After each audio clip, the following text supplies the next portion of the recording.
ఓం నమో వెంకటేశాయ. అబోధ వినివర్తన అవబోధ ప్రవర్తన గోవింద గోవింద. విదధాతు శమం పరం భవాన్ విధిమూలవచోభిరీడ్యపుమాన్ విధిపూజితపాదయుగ్మవాన్ విధినా మనసాధిగతో మహాన్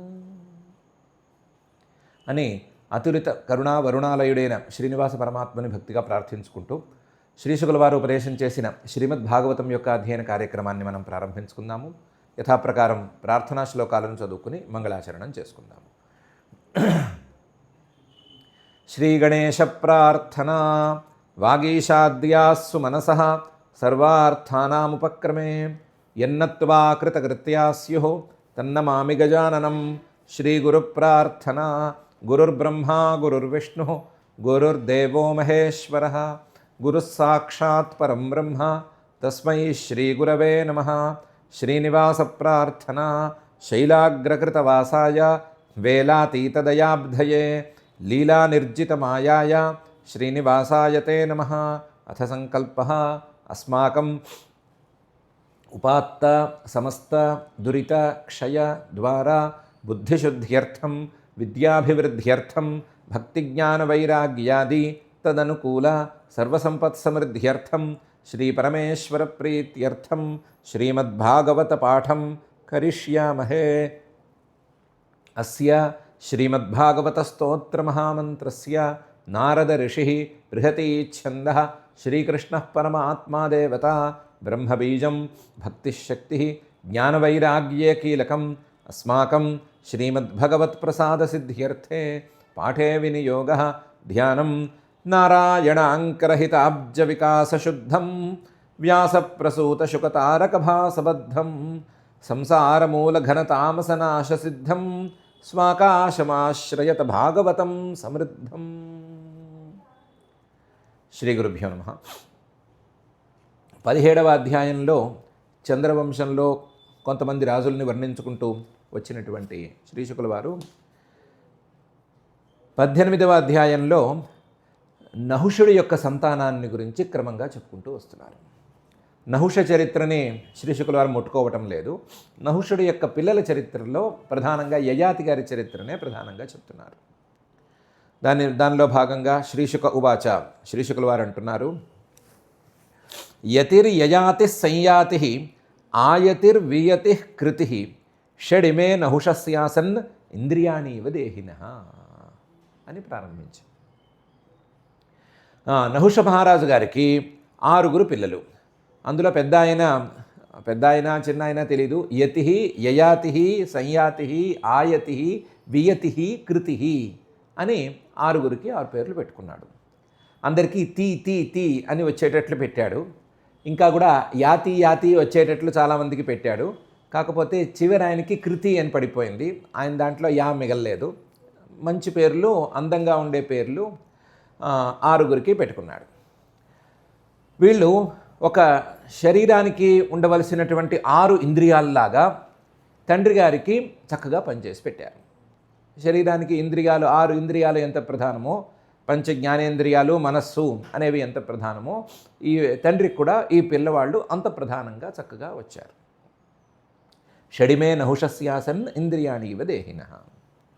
రాజ్యం నైచ్ఛద్యతి పిత్ర దత్తం తత్పరిణామవిత్ యత్ర ప్రవిష్టః పురుషః ఆత్మానం నావబుధ్యతే. అందులో పెద్ద ఆయన యతి అని అనుకున్నాం కదా. ఆ యతి గారికి ఫస్ట్ రాజ్యం ఇచ్చారు. కానీ ఆ యతి గారు రాజ్యాన్ని ఇష్టపడలేదు. రాజ్యం నైచ్ఛద్యతి పిత్రా దత్తం. ఎందుకు ఇష్టపడలేదు అంటే తత్పరిణామవిత్. రాజ్యం తీసుకుంటే పరిణామాలు ఎలా ఉంటాయి అని ఆయనకు చక్కగా తెలుసు. రాజ్యం తీసుకుంటే తర్వాత తదనంతర పరిణామాలు ఎలా ఉంటాయి అనే విషయంలో ఆయనకి అవగాహన ఉంది. ఏ రకమైన పరిణామాలు ఉంటాయి, ఏ రకమైన అవగాహన ఉంది అంటే యత్ర ప్రవిష్టః పురుషః ఆత్మానం నావబుధ్యతే. రాజ్యం అనేది బాధ్యత అనుకుంటే, రాజ్యం అనేది భగవంతుడు మనకి ఇచ్చినటువంటి ఒక బాధ్యత అని అనుకుంటే ఆ ప్రవర్తించే తీరు వేరు. కానీ రాజ్యం అనేది అధికారం అని అనుకుంటే, రాజ్యం అనేది పదవి అనుకుంటే, రాజ్యం అనేది అవకాశం అనుకుంటే ఆ తర్వాత మనిషి తనను తాను మర్చిపోతాడు. తాను ఏ స్థితిలో పెరిగి ఈ పదవికి వచ్చాడు, ఈ పదవిని ఎందుకు తీసుకున్నాడు, ఇలాంటి విషయాలన్నీ మర్చిపోతాడు. మర్చిపోయి ఇష్టం వచ్చినట్లు ప్రవర్తిస్తాడు. ఇంతేకాదు, రాజ్యానికి వచ్చిన తర్వాత అందులో గనక తలమునకలైపోతే నేనెవరిని అనే ప్రశ్నకి సమాధానం వెతుక్కునే అవకాశం కూడా దొరకదు. ఆత్మానం నావబుధ్యతే, ఆత్మతత్వజ్ఞానాన్ని పొందడానికి ఏమాత్రం అవకాశం ఉండదు. అలాంటి పరిస్థితులకి దిగజారిపోతాడు. వ్యవహారపరంగా చూస్తే తనను తాను మర్చిపోతాడు. అలాగే ఆత్మతత్వజ్ఞానాన్ని కనీసం అందుకోలేకపోవటం అనేది పరమార్థపరంగా నష్టపోతాడు. కాబట్టి ఈ పరిణామాలు ఉన్నాయి కాబట్టి నాకు ఈ రాజ్యం వద్దు అని యతిగారు తేల్చేశారు. రాజ్యం నైచ్ఛద్యతి పిత్ర దత్తం తత్ పరిణామవిత్ యత్ర ప్రవిష్ట పురుష ఆత్మానం నావబుధ్యతే. కాకపోతే ఈ లోపలే అనుకోని పరిణామాలు చాలా జరిగినాయి. నహుషుడు గారు తన పిల్లవాడికి రాజ్యం ఇవ్వబోవటం, ఆ రాజ్యాన్ని ఆయన వద్దనటం, ఇవి జరుగుతూ రెండో పిల్లవాడికి ఇద్దామా, యయాతి గారికి ఇద్దామా అని ఆలోచిస్తూ ఉండటం, ఇది జరుగుతూ ఉండగానే ఈ లోపల స్వర్గం నుంచి నహుషుడు గారికి పిలుపు వచ్చింది. ఏమని? ఇంద్రుడు బ్రహ్మహత్యా పాతకం చేసి స్వర్గా సింహాసనాధిపత్యాన్ని కోల్పోయాడు. కాబట్టి ఉన్న వాళ్ళలో మీరే ద బెస్ట్ ఆప్షన్. కాబట్టి మీరు వచ్చి స్వర్గ సింహాసనంలో కూర్చోవలసింది, ముల్లోకాల్ని ఏలవలసింది అని స్వర్గం నుంచి పిలుపు వచ్చింది. ఆ పిలుపుని అందుకుని ఆయన పైకి వెళ్ళాడు. పైకి వెళ్ళిన తర్వాత మనిషి కదా పాపం, సింహాసనంలో కూర్చోబెడితే యతిగారు చెప్పినట్టు తనను తాను మర్చిపోయాడు. ఆ మర్చిపోవడంలో భాగంగా ఇది బాధ్యత, ఒప్పగిచ్చింది బాధ్యత, ఇది పరమేశ్వర సంకల్పం, మనం ఒళ్ళు దగ్గర పెట్టుకుని ఉండాలి అనే విషయం గుర్తు రాలేదు. గుర్తు రాక వాళ్ళు వీళ్ళు ఏదో చెప్తే దాన్ని అనవసరంగా మనసులో ఉంచుకున్నాడు. అహంకారం అనేది దానికి తోడైంది, లేదా ముందే అహంకారం పనిచేసింది, తర్వాతే ఈ చెప్పుడు మాటలు వాళ్ళు చేరారు. ఈ రెండు కలిసిపోయి చివరికి శచీదేవిని అవమానించటం దాకా వెళ్ళాడు. శచీదేవిని అవమానించడంతో పాటుగా ఆవిడ చెప్పిన మాటలు విని సప్తర్షుల్ని అవమానించటం అని కూడా చేసేశాడు. చేసేసరికి ఏమైంది? పితరి భ్రంశితే స్థానాత్ ఇంద్రాణ్యా ధర్షణాద్ ద్విజై ప్రాపితే అజగరత్వం వై యయాతిరభవన్ నృప. ఆయన్ని స్వర్గసింహాసనం నుంచి తోసేశారు. పితరి భ్రంశితే స్థానాత్, నువ్వు స్వర్గసింహాసనం కాదు కదా, కనీసం మనిషివిగా కూడా పనికిరావు, కనీసం నీకు మనిషిగా ఉండేందుకు కూడా అర్హత లేదు అని చెప్పేశారు. ఎవరు? బ్రాహ్మణులు, సప్తఋషులు. దానికి అగస్త్య మహర్షిని తన్నాడని అవని ఇవన్నీ చిన్న చిన్న కారణాలు చెప్తారు, కానీ అసలు అది కారణమే కాదు. వాళ్ళందరికీ కోపానికి ఒకే ఒక కారణం, ఇంద్రాణ్యా ధర్షణాత్. ఇంద్రాణి, ఇంద్రుడి యొక్క పత్ని శచీదేవి, ఆవిడ్ని ఈయన అవమానపరిచాడు, రమ్మన్నాడు. అదే పెద్ద అవమానమైంది. కాబట్టి ఇంద్రాణ్యాధర్షణాత్, ఆ పతివ్రత శిరోమణిని, ఇంద్రాణి అంటే వేదాలలోనే మహాపతివ్రతగా కొనియాడబడినటువంటి స్త్రీ, ప్రతి పౌర్ణమాస్యకి ప్రతి అమావాస్యకి జరగవలసినటువంటి యాగాల్లో ప్రధానమైన దేవతగా కొలువులు అందుకునేటువంటి స్త్రీ ఆవిడ. అలాంటి స్త్రీని ఆయన అవమానపరిచేసరికి ఆయన పుణ్యం కాస్త కరిగిపోయింది. ఈ బ్రాహ్మణులు ఆయన్ని శపించి మనిషిగా కూడా పనికిరావు, నువ్వు పెద్ద కొండ చిలువ వైపో అని చెప్పి కొండ చిలువగా తోసేశారు. తోసేసరికి ప్రాపితే అజగరత్వం వై, ఆయన కొండ చిలువై పైనుంచి కింద పడిపోయాడు. అప్పుడు ఇంకా తండ్రి గారు స్వర్గసింహాసనానికి వెళ్ళిపోయి అక్కడి నుంచి కింద పడిపోవటం అనే పరిణామాలు జరిగిపోగా, ఇంకా నహుషుడు గారి రాజ్యానికి రాజు లేకపోవటం వలన యతిగారు పెద్ద ఆయనేమో రాజ్యం వద్దనటం వలన యయాతి అనేటువంటి రెండవ పిల్లవాడు రాజు అయ్యాడు. యయాతిరభవన్ నృప. పితరి భ్రంశితే స్థానాద్ ఇంద్రాణ్యా ధర్షణాద్విజై ప్రాపితే అజగరత్వం వై యయాతిరభవన్ నృప. యయాతి గారు తండ్రి గారు అనుభవించినటువంటి ఫలితాన్ని కాస్తంత అర్థం చేసుకున్నాడు. మొత్తం అర్థమైందో లేదో తెలియదు, కానీ కాస్తంత అర్థమైంది. యతిగారు చెప్పినటువంటి సమస్యను కూడా అర్థం చేసుకున్నాడు. యతిగారికి ఉన్నంత వైరాగ్యం లేదు, కానీ యతిగారు చెప్పిన విషయాన్ని అర్థం చేసుకున్నాడు. స్థానానికి వెళ్ళిన వాడికి ముందు వెనక తెలియదు, ఒళ్ళు తెలియదు. నేను ఇంత గొప్పవాడిని కాబట్టి ఇంత గొప్ప పదవిని పొందాను అని అనిపిస్తుంది అని అర్థం చేసుకున్నాడు. అది లేకుండా చూసుకోవటం కోసం ముందు జాగ్రత్త చర్యలు కొన్ని తీసుకున్నాడు. చతసృష్వాదిషద్దిక్షు భ్రాతృన్ భ్రాతా యవీయస కృతదారో జుగోపూర్వీం కావ్యస్య వృషపర్వణ. ఆ జాగ్రత్తలు ఏం తీసుకున్నాడు అంటే, ముందు తనకి 4 తమ్ముళ్ళు ఉన్నారు కదా, ఈయన రెండో ఆయన అనుకుంటే, యతిరి యయాతి రెండో ఆయన అనుకుంటే, సంయాతి ఆయతి వియతి కృతి అని మిగతా 4 తమ్ముళ్ళు ఉన్నారు కదా. ఆ 4 తమ్ముళ్ళకి 4 దిక్కుల్ని పంపించాడు, 4 దిక్కుల్ని పంచిపెట్టాడు. ఒక్కొక్కళ్ళు ఒక్కొక్క దిక్కులో అధికారులై ఉండండి, అధికారులై ఉండి మీరు పాలన చేస్తూ ఉండండి, పెద్ద పెద్ద విషయాలు ఏమన్నా ఉంటే నా సమక్షానికి తీసుకొస్తూ ఉండండి, మీదే మొత్తం అధికారం అన్నట్లుగా వాళ్ళకి ఇచ్చాడు. దాంతో తన అధికారాన్ని, తన పదవిని డీసెంట్రలైజ్ చేశాడు. ఇలా చేయటం కూడా తన అధికారాన్ని, తన పదవిని కాస్తంత వాళ్లకు వదులుకోవటమే. కాబట్టి అధికారంలో పడి తాను దిక్కుతోచని పరిస్థితికి రాకుండా తనను తాను కాపాడుకున్నాడు. కనీసం అధికారంలో ఉన్నవాళ్ళు చేయని పని అధికారంలో ఉన్నవాళ్ళు చేయవలసిన పనిని కొంతమేరకు చేశాడు. అయితే ఆయన రాజ్యం ఎలా వెలగబెట్టాడనే సంగతి ప్రధానం కాదు, వేరే అంశం ఉంది. ఆ వేరే అంశం ప్రకారం ఆయన పెళ్లి చేసుకున్నాడు. యతిలాగా వైరాగ్యంతో అడవులకు ఏం వెళ్ళిపోలేదు. కృతదార జుగోపూర్వీం తన సమక్షానికి వచ్చినటువంటి సమస్యలన్నింటినీ తీర్చి జాగ్రత్తగా భూమిని జాగ్రత్తగానే పరిపాలించాడు. కృతదార అన్నప్పుడు మాత్రం ఒక విశేషమైంది. కావ్యస్య వృషపర్వణ, కావ్యస్య శుక్రాచార్యుల వారి అమ్మాయి దేవయాని, ఆవిని పెళ్లి చేసుకున్నాడు. అలాగే వృషపర్వ అని ఒక రాక్షసుడు ఆయన, ఆ రాక్షస జాతికి చెందిన వృషపర్వుడి యొక్క కుమార్తె శర్మిష్ఠ అనే ఆవిడ్ని కూడా పెళ్లి చేసుకున్నాడు. కావ్యస్య వృషపర్వణ కృతదార. చతసృష్వాదిషద్దిక్షు భ్రాతృన్ భ్రాతాయవీయస కృతదారో జుగోపూర్వీం కావ్యస్య వృషపర్వణ. ఇది వినంగానే పరీక్షిత్ గారికి ఒక పెద్ద సందేహం వచ్చింది. ఏమని? రాజోవాచ బ్రహ్మర్షిర్భగవాన్ కావ్య క్షత్రబంధుశ్చ నాహుష రాజన్య విప్రయో కస్మాత్ వివాహ ప్రతిలోమక అని. అదేమిటి? శుక్రాచార్యుడు వారు బ్రహ్మర్షి, శుక్రాచార్యుల వారు బ్రహ్మర్షి, బ్రాహ్మణుడు కూడాను.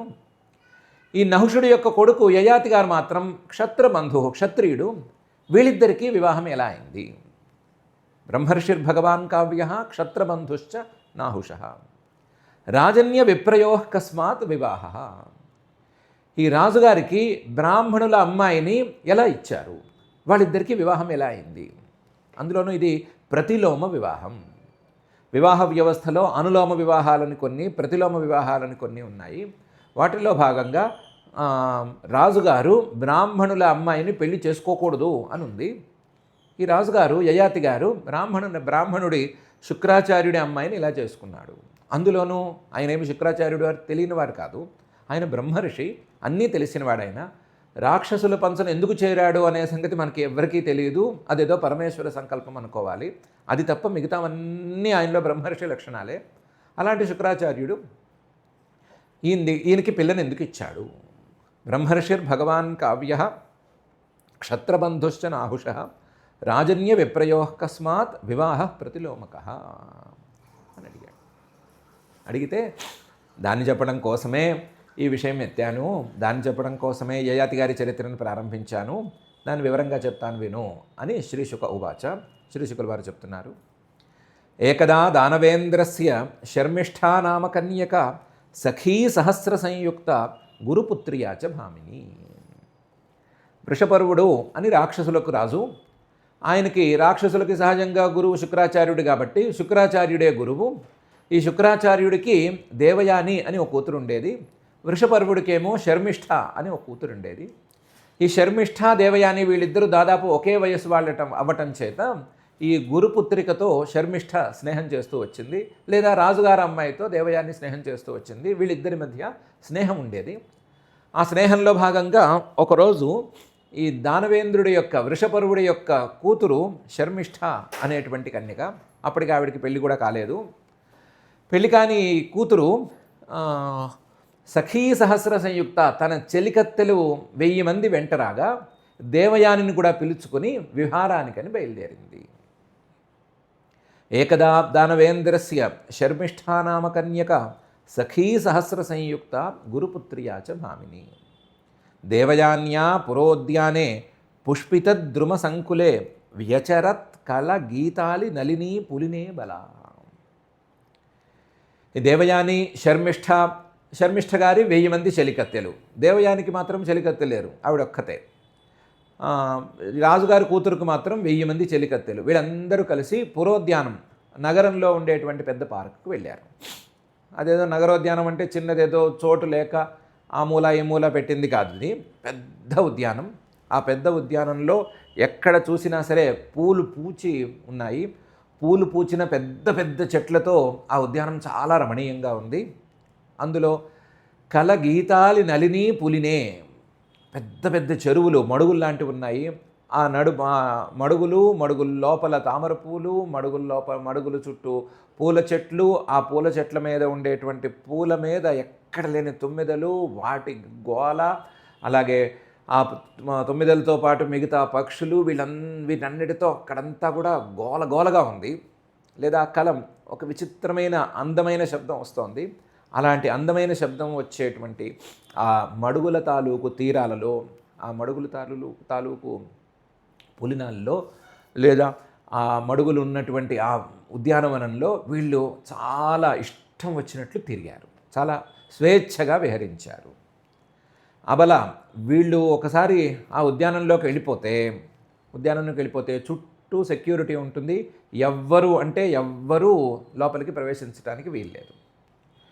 దాంతో వీళ్ళు స్వేచ్ఛగా అక్కడ విహరించారు. దేవయాన్యా పురోద్యానే పుష్పిత ద్రుమ సంకులే వ్యచరత్ కల గీతాలి నలినీ పులినే బల. తా జలాశయమాసాద్య కన్యా కమలలోచనా తీరేన్యస్య దుకూలాని విజహృసించతీర్మిత. చాలా అందంగా ఉంది ఆ ప్రాంతం అంతాను. వీళ్ళందరూ కూడా ఉత్సాహంగా విహరిస్తూ ఉండగా ఒక చిన్న చెరువును చూశారు. చెరువును చూడంగానే ఆ చెరువులో ఉండే నీళ్లు, ఆ చెరువు తాలూకు అందం, దాన్ని చూసి వీళ్ళు పట్టలేక అందరూ స్నానం చేద్దామని నిర్ణయించుకున్నారు.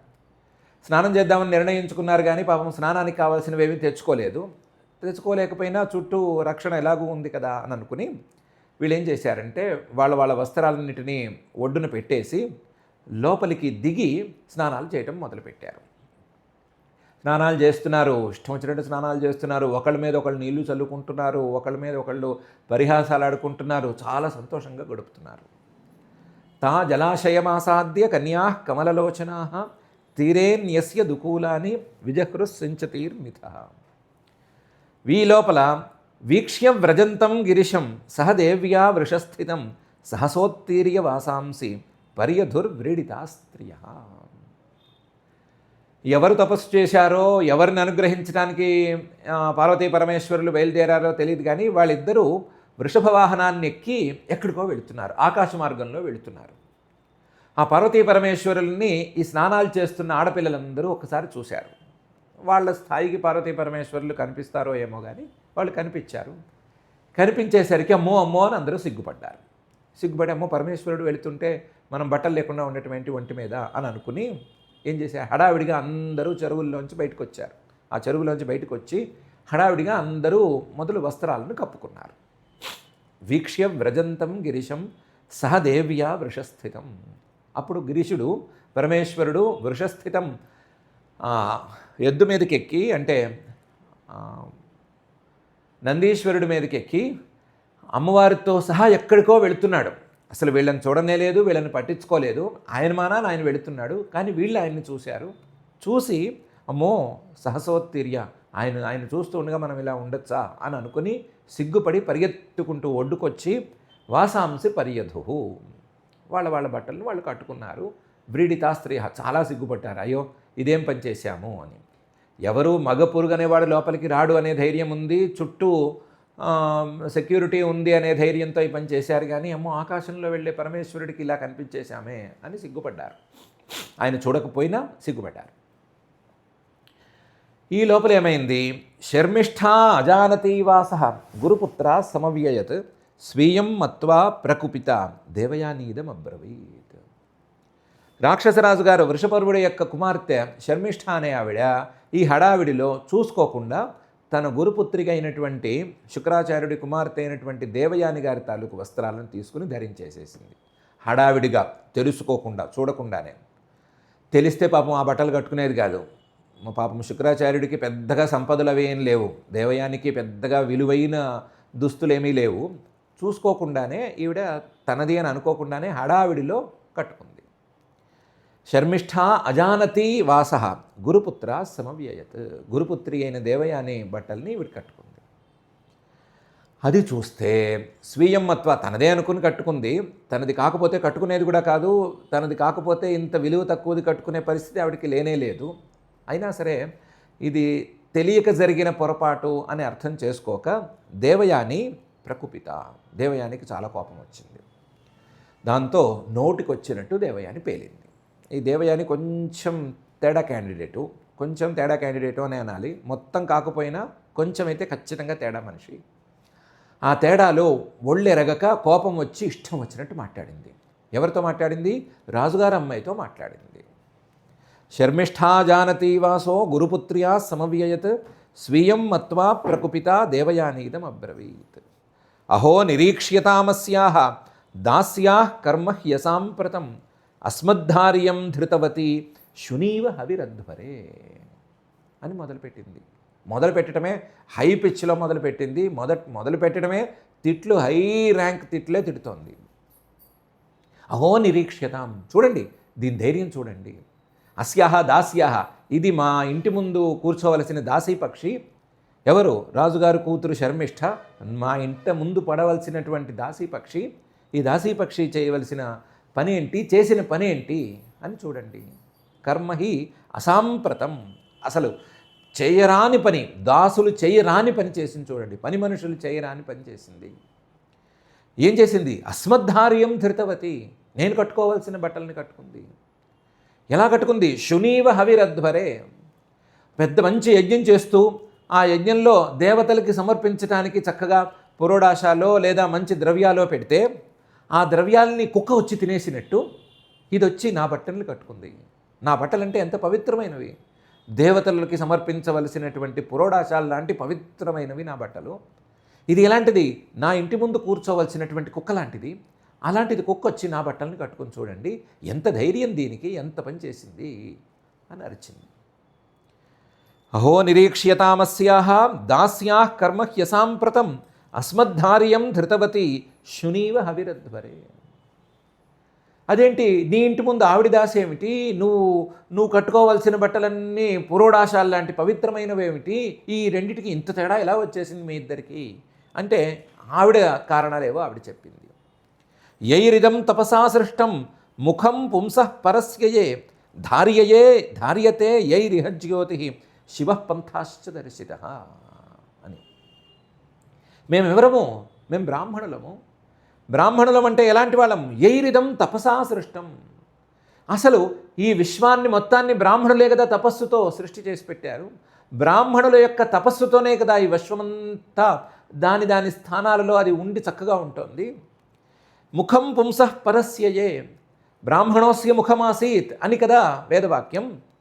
పరమపురుషుడు యొక్క ముఖం అంటే మొహం అని చెప్పుకోవచ్చు, లేదా ముఖం అంటే నోరు అని చెప్పుకోవచ్చు. అలా ముఖము, నోరు లేకపోతే మొహం అనేటువంటి ప్రధానమైన అవయవం కదా బ్రాహ్మణులంటేను.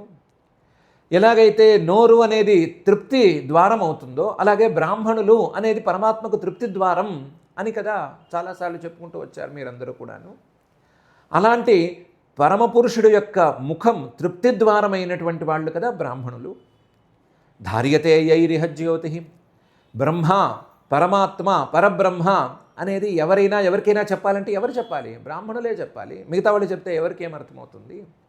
ఎందుకంటే ఆ పరంజ్యోతి, ఆ పరమాత్మను బ్రాహ్మణులే కదా భరిస్తూ వస్తున్నారు, బ్రాహ్మణులే కదా అందరికీ అందిస్తున్నారు, బ్రాహ్మణులే కదా ఆ జ్యోతిస్సుని, ఆ ప్రకాశాన్ని అందరికీ పంచుతున్నారు. శివః పంథాశ్చ దర్శితః, బ్రాహ్మణులే కదా వేద మార్గాన్ని అందరికీ ప్రదర్శిస్తున్నారు. బ్రాహ్మణుల ద్వారానే కదా వేద మార్గం అనేది అందరికీ తెలుస్తోంది, లేకపోతే ఎవరికి మాత్రమే తెలుస్తుంది.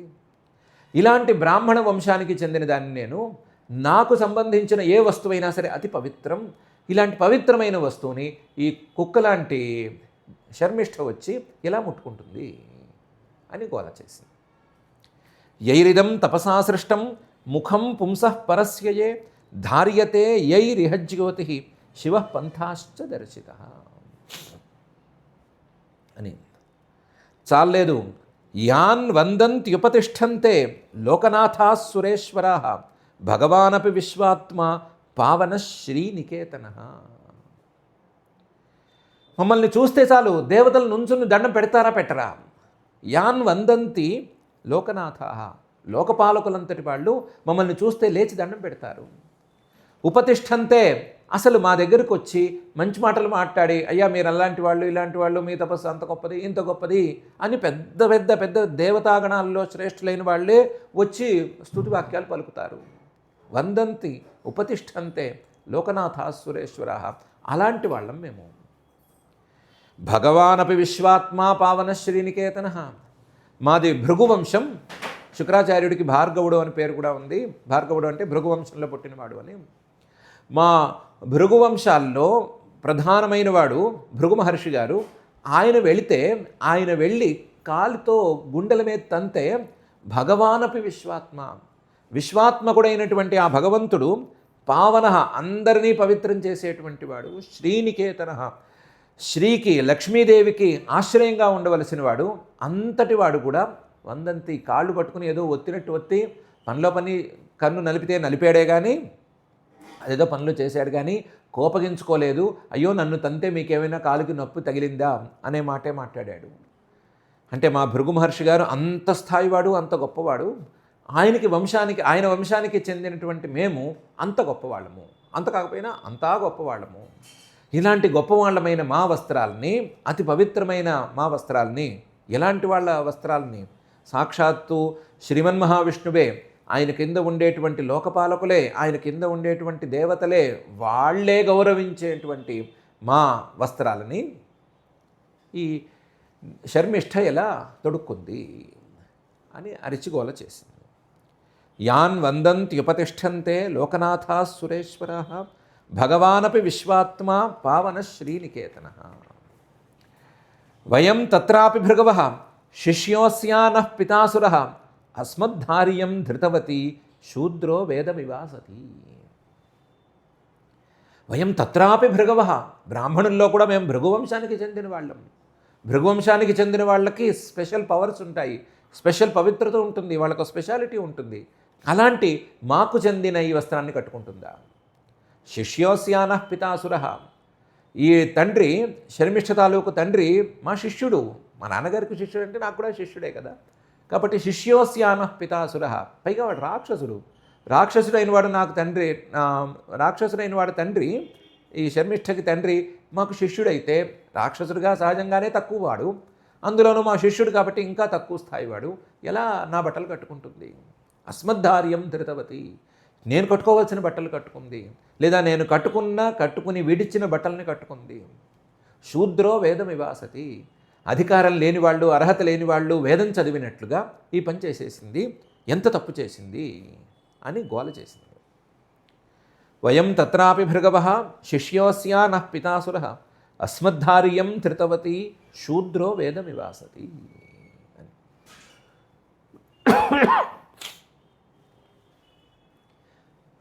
దేవయాని సహజంగానే ఇలా ఫైర్ అయ్యేటువంటి టైపు, అందుకని అరిచి గోల చేసేసి ఊరుకుంది. ఏవం శపంతీం శర్మిష్ఠ గురుపుత్రీమభాషత రుషా శ్వసంత్యంగిరి ఉరంగీవ ధర్షిత దష్టదచ్చద. మరి దేవయాని ఇలా తిడుతూ ఉంటే పాపం శర్మిష్ఠ గారు అయ్యో అని చేతులు కట్టుకుని అయ్యో తప్పు చేశాను అని బాధపడుతూ కూర్చుంటుందా? నేను రాజుగారమ్మాయిని అని ఆవిడ బిర్రవి కదా, ఆవిడ మాత్రం ఊరుకుంటుందా? ఏవం శపంతీం, ఇలా దేవయాని నోటికొచ్చినట్టు పేలుతూ ఉంటే, ఇష్టం వచ్చినట్లు ఆక్రోశం వెళ్ళగొక్కుతూ ఉంటే శర్మిష్ఠ గురుపుత్రీమభాషత, గురుపుత్రి తన గురువు గారైన శుక్రాచార్యుడి పిల్ల దేవయాని అయితే ఆ దేవయానితో అంది. ఆ అనటం కూడా ఋషా శ్వసంతి ఉరంగీవ, పాములాగా బుసలు కొడుతూ, ఆడపాములాగా బుసలు కొడుతూ అంది. ధర్షిత, తిట్లన్నీ తిన్నది. దష్టదచ్చద, ఆ తిట్లు వినేసరికి, ఆ తిట్ల తాలూకు భావం లోపలికి వెళ్ళేసరికి కోపం తట్టుకోలేక తన పెదవుల్ని తానే కొరుక్కుంటూ, కోపం తట్టుకోలేని వాళ్ళు చేసే పనులన్నీ చేస్తూ అంది. ఏవం శపంతీం శర్మిష్ఠ గురుపుత్రీమభాషత ఋషా శ్వసంత్యురంగీవ ధర్షిత దష్టదచ్చద. ఆత్మవృత్తమవిజ్ఞాయ కథసే బహుభిక్షుకి కిన్న ప్రతీక్షసే స్మాకం గృహాన్ బలిభుజో యథా. ఓ దేవయాని, ఆత్మవృత్తం అవిజ్ఞాయ, నీ జీవితం ఏంటో నీకు తెలియదు, నువ్వు ఎలా బతుకుతున్నావో నీకు తెలియదు, తెలియక మాట్లాడుతున్నావు. ఆత్మవృత్తం అవిజ్ఞాయ కథసే, నోటికొచ్చినట్టు పేలుతున్నావు. చాలా వాగుతున్నావు. భిక్షుకి, నీ జీవితం ఏంటంటే అడుక్కు తినే జీవితము. అడుక్కు తినే జీవితం అంటే ఎక్కడ అడుక్కున్నా నేను? మా ఇంటి ముందే వచ్చి అడుక్కున్నావు నువ్వు. కిన్న ప్రతీక్షతే స్మాకం గృహాన్, మా ఇంటి ముందు వచ్చి ఎన్నిసార్లు నువ్వు ఎదురు చూపులు చూసావు మీ నాన్నగారితో కలిసి.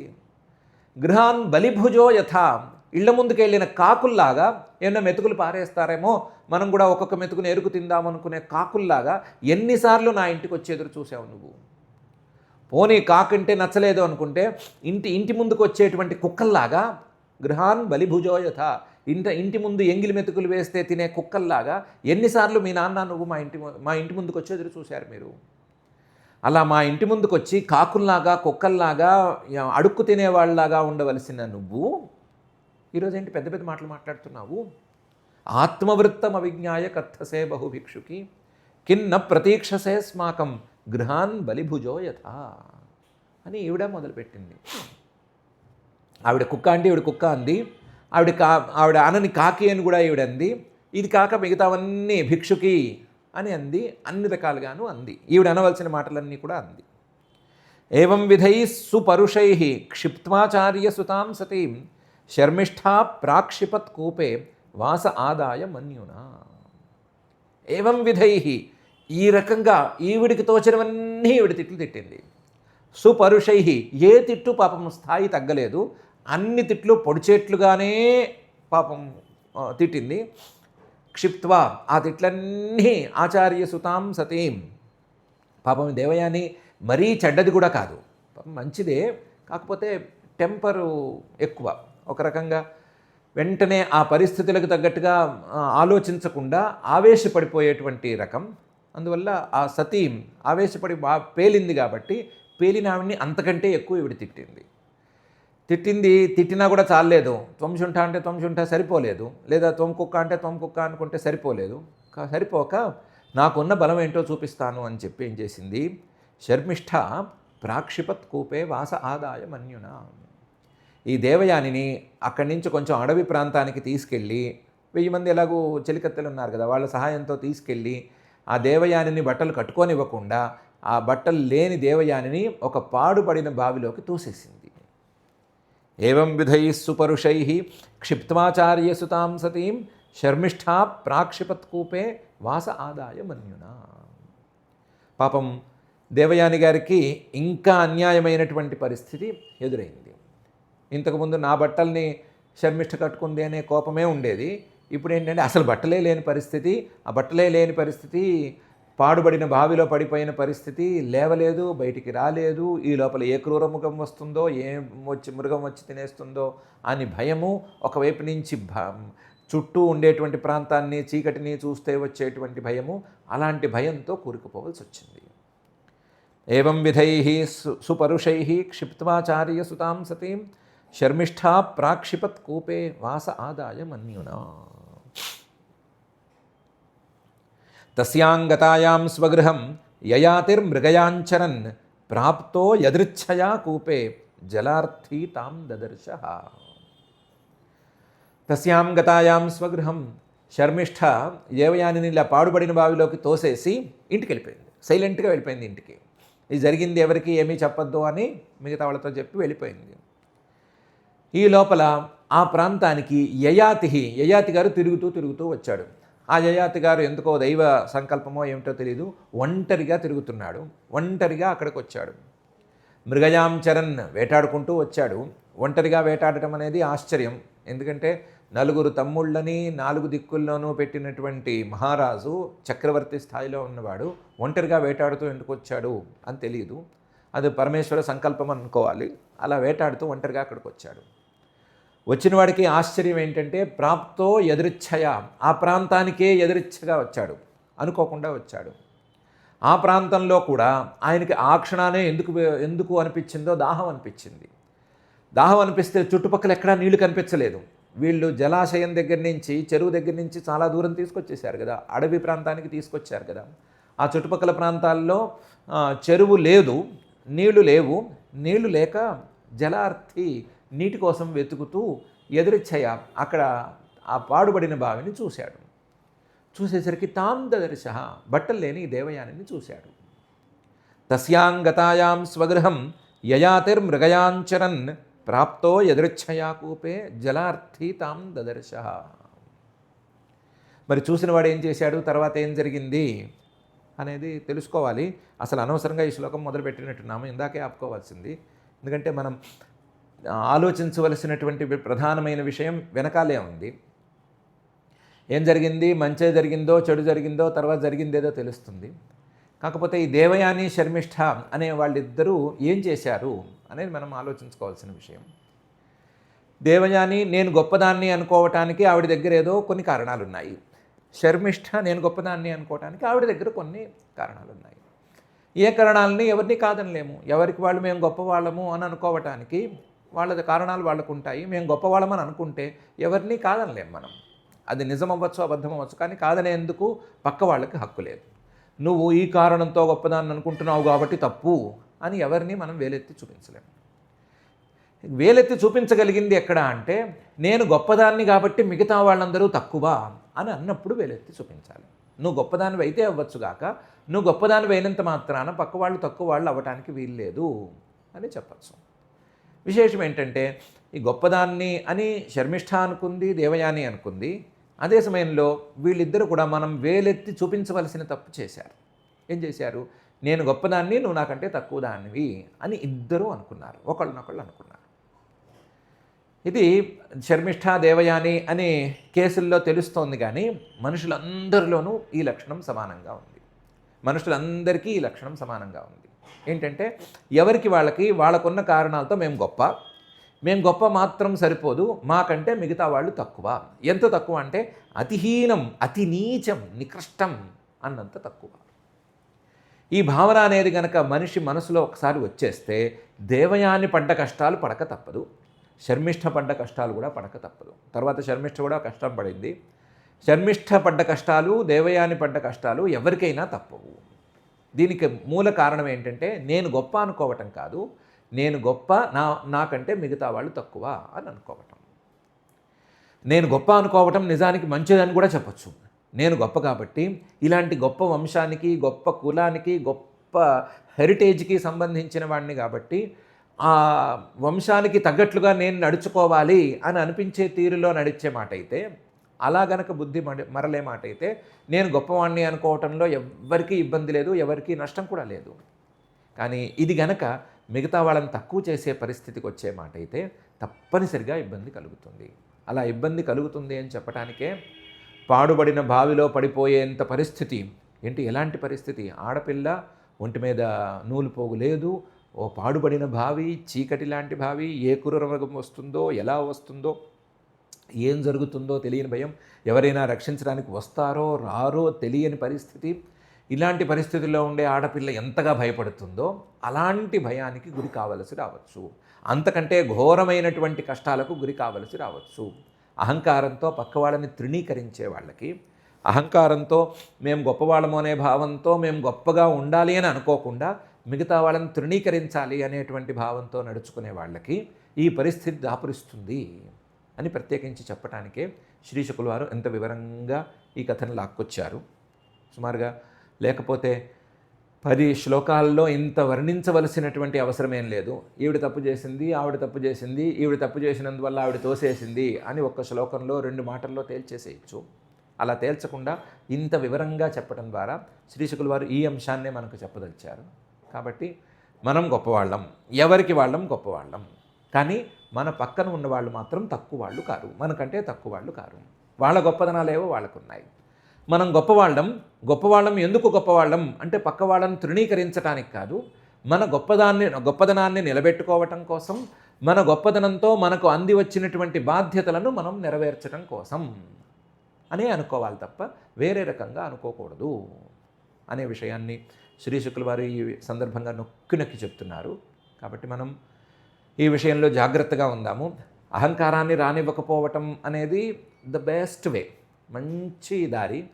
ఒకవేళ అహంకారాన్ని రానిచ్చినా సరే దాన్ని మనం పాజిటివ్గా వాడుకునేందుకు ప్రయత్నం చేయాలి, కానీ ఇలా కష్టాలు పడేటువంటి పరిస్థితికి కొని తెచ్చుకోకూడదు అని మనం ఈ సందర్భంగా నిర్ణయించుకోవటం మాత్రమే కాకుండా మనకి కుదిరితే అహంకారమే లేకుండా చేయమని, ఒకవేళ అహంకారం మనకి అలవాటులో పడి ఉంటే ఆ అహంకారాన్ని చెడు మార్గాలు పట్టనివ్వకుండా మంచి మార్గాన్ని పట్టనిచ్చి ఈ అహంకారం సమసిపోయేటట్లుగా చేయమని ఆ అతులిత కరుణా వరుణాలయుడైనటువంటి శ్రీనివాస పరమాత్మని భక్తిగా ప్రార్థించుకుందాము. ఆ ప్రార్థనతో ఈ శ్లోకాల పారాయణ కార్యక్రమం చేసుకుందాం. అథ శ్రీమద్భాగవతే పారమహంస్యాం సంహితాయాం నవమస్కంధే అష్టాదశాధ్యాయే శ్లోకాః. శ్రీశుక ఉవాచ యతిర్యయాతి సంయాతి ఆయతిర్వియతి కృతి షడిమే నహుషస్యాసన్ ఇంద్రియాణీవ దేహినః రాజ్యం నైచ్ఛద్యతి పిత్రా దత్తం తత్పరిణామవిత్ యత్ర ప్రవిష్టః పురుషః ఆత్మానన్నావబుధ్యతే పితరిభ్రంశితే స్థానాత్ ఇంద్రాణ్యాధర్షణాద్విజైః ప్రాపితే జగరత్వం వై యయాతిరభవన్ నృపః చతసృష్వాదిషద్దిక్షు భ్రాతృన్ భ్రాతాయ వీయసః కృతదారోజుగోపోర్వీం కావ్యస్య వృషపర్వణః. రాజోవాచ బ్రహ్మర్షిర్భగవాన్ కావ్యః క్షత్రబంధుశ్చ నాహుషః రాజన్యవిప్రయోః కస్మాత్ వివాహః ప్రతిలోమకః. శ్రీశుక ఉవాచ ఏకదా దానవేంద్రస్య శర్మిష్ఠా నామ కన్యకా సఖీ సహస్ర సంయుక్తా గురుపుత్ర్యా చ భామినీ దేవయాన్యా పురోద్యానే పుష్పితద్రుమసంకులే వ్యచరత్కలగీతాలి నలినీ పులినే బలా తాజలాశయమాసాద్య కన్యాః కమలలోచనాః తీరేన్యస్య దుకూలాని విజహృస్సించతీర్మిథః వీక్ష్య వ్రజంతం గిరిశం సహ దేవ్యా వృషస్థితం సహసోత్తీర్య వాసాంసి పర్యధుర్వీడితా స్త్రియః శర్మిష్ఠా జానతి వాసః గురుపుత్రాः సమవ్యయత్ స్వీయం మత్వా ప్రకుపితా దేవయానీదమబ్రవీత్ అహో నిరీక్ష్యతామస్యాః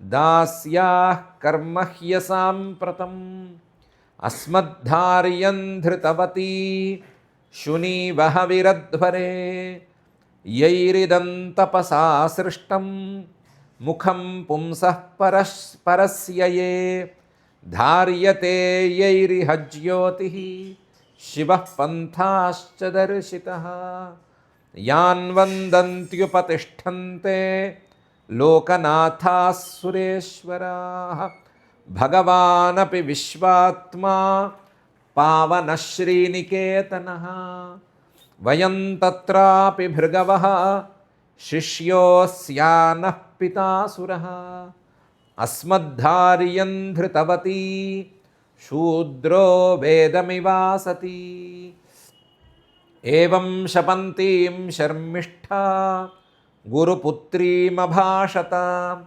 ఋషాశ్వసంత్యురంగీవ ధర్షితా దష్టదచ్చదా ఆత్మవృత్తమవిజ్ఞాయ కథసే బహుభిక్షుకీ కిన్న ప్రతీక్షసేస్మాకం గృహాన్ బలిభుజో యథా ఏవం విధైః సుపరుషైః క్షిప్త్వాచార్యసుతాం సతీం శర్మిష్ఠా ప్రాక్షిపత్కూపే వాస ఆదాయ మన్యునా తస్యాం గతాయాం స్వగృహం యయాతిర్మృగయాంచరన్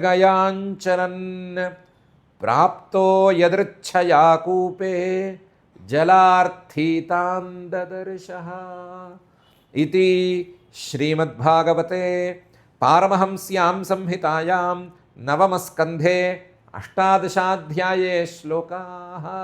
అథ క్షమా ప్రార్థనా యదక్షరపదభ్రష్టం మాత్రాహీనం చ యద్భవేత్ తత్సర్వం క్షమ్యతాం దేవ నారాయణ నమోऽస్తు తే. అథ భగవత్సమర్పణం కాయేన వాచా మనసేంద్రియైర్వా బుద్ధ్యాత్మనా వా ప్రకృతే స్వభావాత్ కరోమి యద్యత్ సకలం పరస్మై నారాయణాయేతి సమర్పయామి. అథ లోకక్షేమ ప్రార్థనా సర్వే భవంతు సుఖినః సర్వే సంతు నిరామయాః సర్వే భద్రాణి పశ్యంతు మా కశ్చిద్ దుఃఖభాగ్ భవేత్. అథ మంగళం శ్రియః కాంతాయ కళ్యాణ నిధయే నిధయేర్థినాం శ్రీవేంకటనివాసాయ శ్రీనివాసాయ మంగళం.